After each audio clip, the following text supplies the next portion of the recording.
ఆరాధనకు సహాయకరంగా దేవుని గ్రంథమైన బైబిల్లో నుండి 104వ కీర్తన 104వ కీర్తన మొదటి వచనం మాత్రమే చదువుకుందాం. మొదటి వచనము, నా ప్రాణమా యెహోవాను సన్నుతించుము.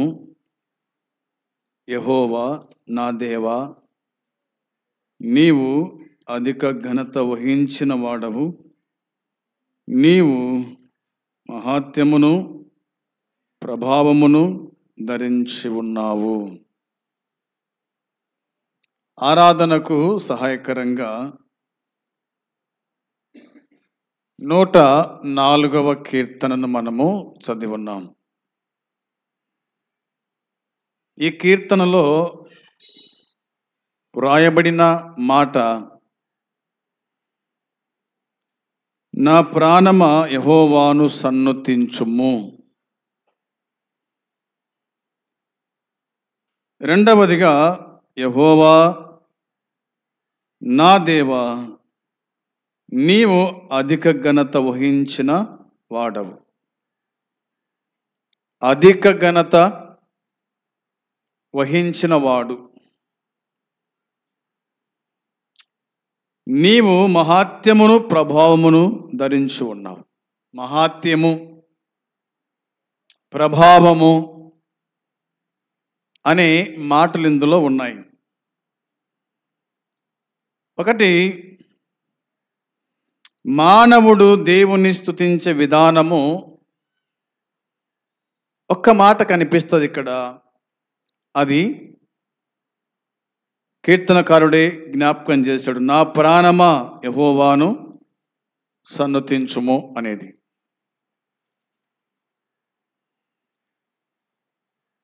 ప్రాణముతో దేవుణ్ణి స్తుతించమని చెబుతున్నాడు. ప్రాణముతో దేవుణ్ణి స్తుతించమని చెప్తూ ఉన్నాడు. తర్వాతి మాట ఏమిటంటే, ఆయన ఏమై ఉన్నాడో ఆ సంగతి బయలుపరిచినాడు. ఆయన ఏమై ఉన్నాడు? యెహోవా నా దేవా అన్నాడు.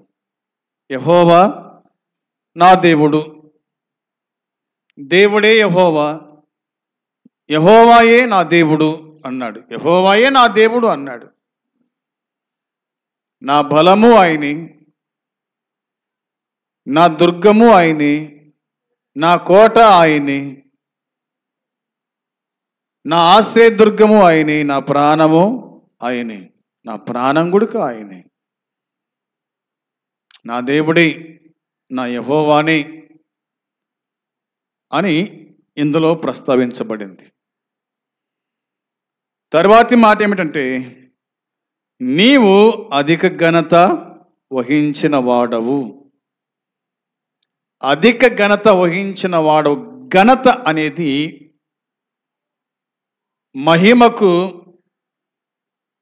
మహిమను చూపిస్తూ ఉంది.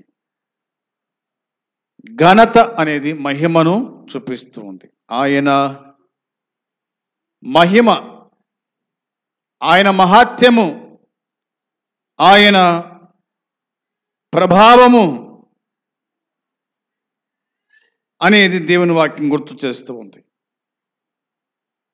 అధిక ఘనత వహించిన వాడు, మహిమను కలిగిన వాడు. ఆయన మహిమ ప్రకాశించింది.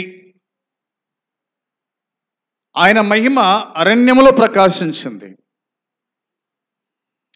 ఆయన మహిమ గొల్లవారి మధ్య ప్రకాశించింది.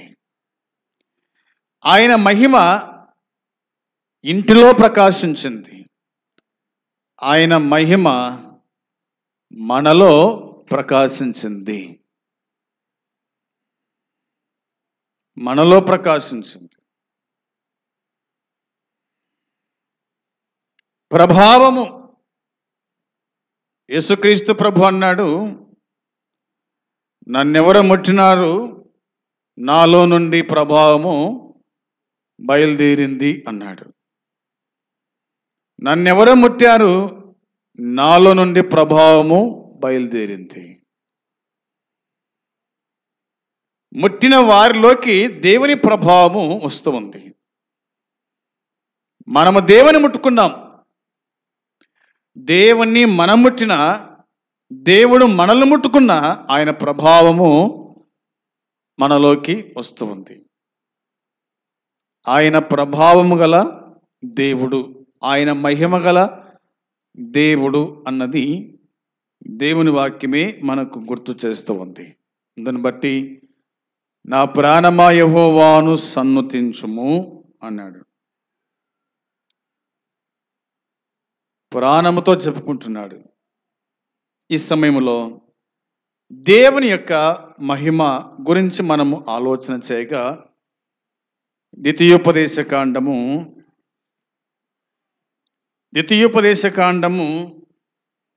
3వ అధ్యాయము 23 చూడాలి. 3వ అధ్యాయము 23, 24 వచనాలు కూడా చదివితే, ఆ కాలమున నేను యెహోవా ప్రభువా నీ మహిమను, నీ బాహుబలమును నీ దాసునికి కనపరచ మొదలుపెట్టి ఉన్నావు. ఆకాశమందే గాని భూమి అందే గాని నీవు చేయు క్రియలను చేయగల దేవుడెవడు? నీవు చూపు పరాక్రమమును చూపగల దేవుడు ఎవరు? దేవుడెవడు? మోసే భక్తుడు చెప్తున్న మాట, దైవజనుడైన మోసే చెప్తున్న మాట. ఆ కాలమున నేను యెహోవా ప్రభువా నీ మహిమను, నీ బాహుబలమును నీ దాసునికి కనపరచ మొదలు పెట్టావు అన్నాడు. ఆయన మహిమ, ఆయన ప్రభావము మోసేకు బయలుపరిచినాడు. ఆయన మహిమ, ఆయన ప్రభావము రూపాంతరపు కొండ మీద తన శిష్యులకు బయలుపరిచినాడు. ఆయన మహిమ, ఆయన ప్రభావము తన శిష్యుడైనటువంటి యోహానుకు ఆయన పద్మాసులో ఆయన బయలుపరిచినాడు. ఆయన మహిమ బయలుపరిచాడు దేవుడు. తను తాను ప్రత్యక్షపరుచుకునేటువంటి దేవుడు అన్నది వాక్యం చెప్తున్నమాట. కాబట్టి ఆకాశం అందే కానీ భూమి అందే కానీ నీవు చేయు క్రియలను చేయగల దేవుడెవడు కూడా లేడు. ఆకాశం అందే కానీ భూమి అందే కానీ నువ్వు చేసేటువంటి క్రియలు, ఆయన క్రియలు ఎంతో దొడ్డవి, ఎంతో గొప్పవి ఆయన క్రియలు అనేది దేవుని వాక్యం చెబుతుంది. కాబట్టి అలా చేసే దేవుడెవడు? నీవు చూపు పరాక్రమమును చూపగల దేవుడెవడు? ఆయన పరాక్రమము, ఆయన మహిమ ఈ భూమి మీద ఎవడు కూడా చూపలేడు. కాబట్టి ఆయన మనకు దేవుడై ఉన్నాడు, ఆయన మనకు ప్రభువై ఉన్నాడు. ఆయనను మనము విశ్వసించి ఎరిగి ఉన్నాం. కాబట్టి దేవుణ్ణి స్తుతించుటకు ఇక్కడ మనం చేరున్నామనేది దేవుని వాక్యం చెబుతూ ఉంది. 77వ కీర్తనలో కీర్తనకారుడు ఇలా అన్నాడు. 13వ చరణములో 77వ కీర్తన 13వ చరణములో, దేవా నీ మార్గము పరిశుద్ధమైనది, దేవుని వంటి మహాదేవుడు ఎక్కడ ఉన్నాడు అనే మాట ఉంది. ఇది ఆసాపు రాసిన కీర్తన. ఆసాపు భక్తుడు చెప్తున్న మాట ఏమిటంటే, దేవా నీ మార్గము పరిశుద్ధమైంది. ఆయన మార్గం ఏమైందట? ఆయన మార్గం పరిశుద్ధమైంది. ఆయన పరిశుద్ధుడు అని వాక్యం చెబుతుంది. ఆయన పరిశుద్ధుడని వాక్యం చెబుతుంది. కాబట్టి పరిశుద్ధుని మార్గం పరిశుద్ధమైంది. పరిశుద్ధుని మార్గం పరిశుద్ధమైంది. ఆయన జీవితం పరిశుద్ధమైంది. ఆయన ప్రవర్తన పరిశుద్ధమైంది. ఆయన బ్రతుకు పరిశుద్ధమైంది. ఆయన మార్గం పరిశుద్ధమైంది. ఆయన రాజ్యం కూడా పరిశుద్ధమైంది అనేది దేవుని వాక్యం చెబుతూ ఉంది. అందుని బట్టి దేవా, నీ మార్గం పరిశుద్ధమైంది. నీ వంటి మహాదేవుడు ఎక్కడ ఉన్నాడు? నీ వంటి మహాదేవుడు ఎక్కడున్నాడు? నీవే దేవుడవు, నీవే దేవుడవు.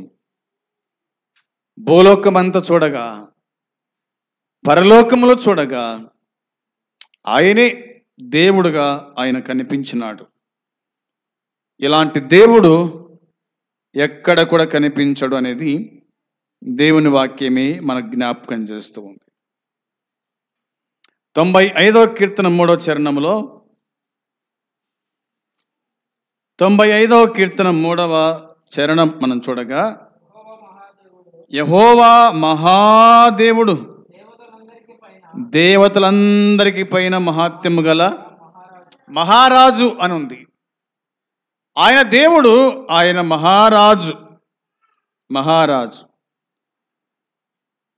మహాదేవుడు అనే మాట ఉంది. మహాదేవుడు అంట. దేవతలందరికీ పైన మహాత్మ్యము గల మహారాజు. ఈయన రాజు అని ఉంది, అవునా? ఈయన రాజు. ఈయన యూదులకు రాజు. యూదులకు రాజుగా పుట్టినవాడెక్కడ? మేము ఆయనను పూజింపవచ్చితిమి, ఆరాధింపవచ్చితిమి.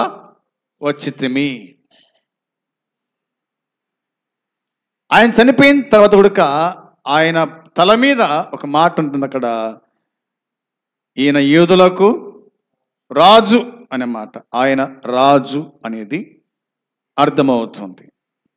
రాజు, మహారాజు, మహాత్మ్యము గల రాజు అనేది దేవుని వాక్యం చెబుతోంది. భూమి అగాధములు ఆయన చేతిలో ఉన్నవి, పర్వత శిఖరములు ఆయనవే, సముద్రము ఆయనది, ఆయన దాన్ని కలగజేసెను, ఆయన హస్తము భూమిని నిర్మించెను. ఆయన మన దేవుడు, మనము ఆయన పాలించు ప్రజలం, ఆయన మేపు గొర్రెలం అని దేవుని వాక్యం గుర్తు చేస్తూ ఉంది. ఆయన గురించి వ్రాయబడిన మాట. ఆయన ఏమై ఉన్నాడో, మనం ఏమై ఉన్నామో, మనం ఏ విధంగా రక్షించబడ్డామో, ఏ విధంగా రక్షించినాడో ఆయన, అది ఈ 95వ కీర్తన మనకు గుర్తు చేస్తూ ఉంది. ఇక 135వ కీర్తన 5వ చరణములో 135వ కీర్తన 5వ చరణములో రాయబడిన మాటను మనం చూడగా, యెహోవా గొప్పవాడు, మన ప్రభు సమస్త దేవతల కంటే గొప్పవాడని నేను ఎరుగుదును అనే మాట ఉంది. ఆయన గురించి ఎరుగుట, ఆయన గురించి తెలుసుకొనుట. ఆయనను గురించి ఎరిగిన వాడే ఆయన గురించి తెలుసుకుంటాడు. ఆయనను గురించి తెలుసుకున్నవాడే ఆయనను ఆరాధించగలుగుతాడు.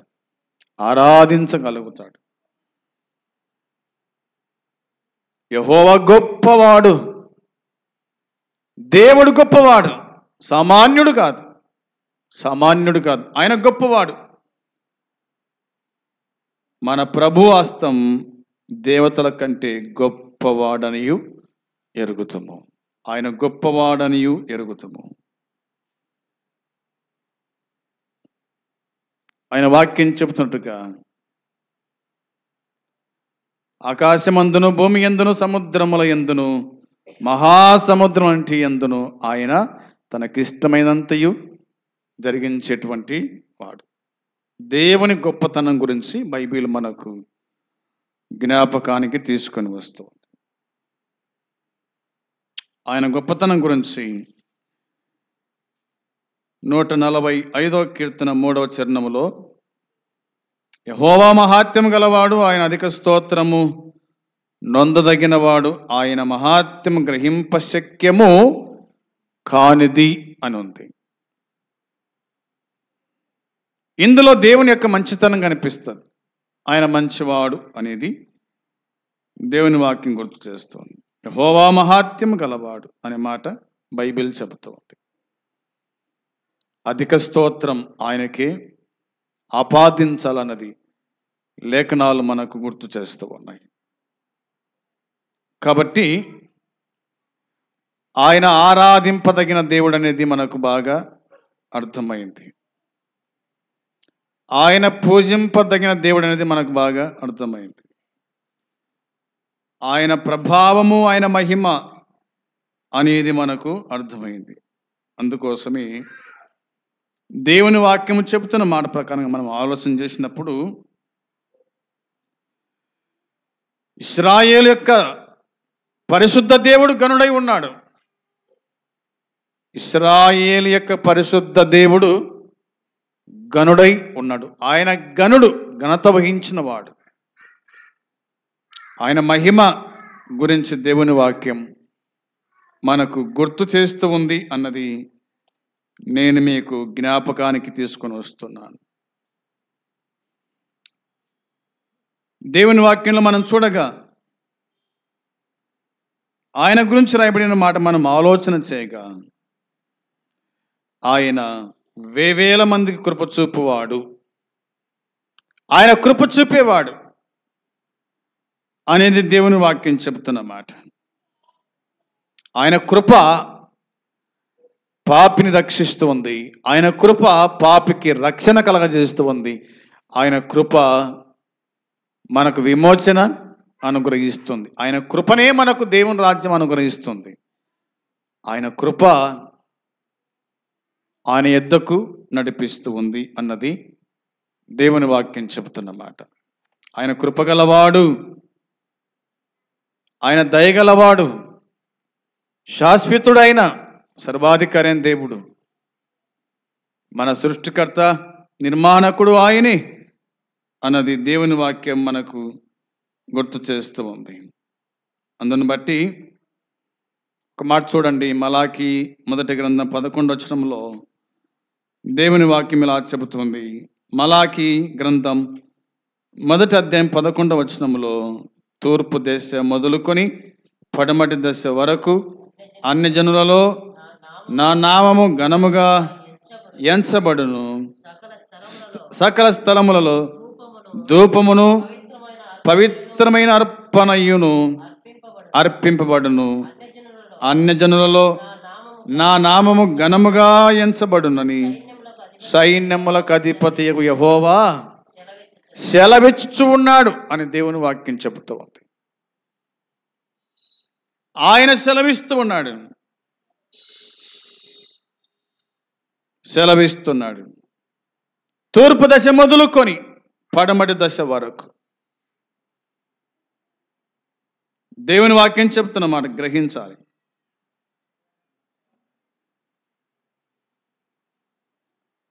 అన్ని జనులలో ఆయన నామం ఘనముగా ఎంచబడుతుంది. ఆయన నామము ఘనమైన నామం. అన్ని జనులలో ఆయన నామం ఘనముగా ఎంచబడుతుంది అన్నమాట. అన్ని జనులలో ఆయన నామం ఘనముగా ఎంచబడునని సైన్యములకు అధిపతి యెహోవా సెలవిచ్చినాడు. ఆయన నామం ఘనపరచబడాలి, ఆయన నామము పూజించబడాలి, ఆయన నామమే ఆరాధించబడాలి. అందుకోసమే నా ప్రాణమ యెహోవాను సన్నుతించుము అని అన్నాడు. ప్రాణముతో దేవుని సన్నిధిలో ఉన్నాం. అందుకోసమే యెహోవా నా దేవా నీవు అధిక ఘనత వహించిన వాడు. ఆయన అధిక ఘనతను వహించిన వాడు కాబట్టి ఆయనను ఆరాధించడానికి మనల్ని తీసుకొచ్చాడు, బ్రతికించాడు, సజీవ లెక్కలో ఉంచాడు, ఆయుష్కాలం పొడిగించి ఆరోగ్యం ఇచ్చాడు. ఈ ప్రభు దినమున దేవుణ్ణి మనము జ్ఞాపకం చేసుకుంటూ ఆరాధించుచు ముందుకు సాగుదాం. అట్టి కృప ధన్యత దేవుడు మనకు సమృద్ధిగా అనుగ్రహించునుగాక. ఆమేన్.